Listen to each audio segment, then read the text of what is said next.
আমরা জগন্নাথ বিশ্ববিদ্যালয়ে যে আমাদের টিএসসির পাশে আড্ডা দিতেছিলাম আমরা বেশ কয়েকজন। তো কুমিল্লার জাফর ভাইয়ের কাছে ফোন আসছে যে ওনার ছোট ভাইকে মানে নিশ্চিত না আর কি যে জুবাইয়ের মতো একটা ছেলেকে মারা হয়েছে। তো লোকেশন আমরা শুনলাম, এখানে আমরা ইনস্ট্যান্ট আসলাম। আসার পর দেখলাম যে আমরা এখান থেকে কোনো ব্লাড নেই। ব্লাড শুরু হয়েছে হচ্ছে সিঁড়ির নিচ থেকে একটু একটু একটু করে বাড়তেছে গিয়ে 3 তলায় মানে আমার বন্ধু জুবাইদের লাশটা পড়ে আছে।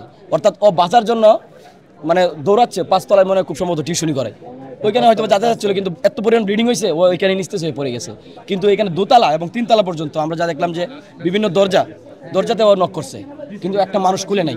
এবং আরেকটা ক্লু হচ্ছে যে ওই ভিজা নেকড়া দেওয়ার কতটা রক্ত মোচাও আছে, অর্থাৎ ওইখানে রক্ত মোছার চেষ্টা করা, অর্থাৎ ওইখানে আসামি আছে, ওরা মোচার চেষ্টা করছে। তৃতীয়ত হচ্ছে একটা যে একটা ডোরের মানে অনেকটা ভিতর থেকে ব্লাডটা আসা, অর্থাৎ আপনি চাইলেও একদম ওইভাবে রক্তটা ওইখানে নিতে পারবেন না। একটা মানুষের রক্ত কোনো ডোরের একদম ভিতর দিকে যাইতে পারে না, কারণ আপনি যখন দাঁড়াবেন ডোরের পাশে 1 হাতের মতো গ্যাপ থাকবেই, নাহলে বডি লেগে যাবে। তো সেই হিসাবে ওই দরজার ভিতর পর্যন্ত রক্ত একদম।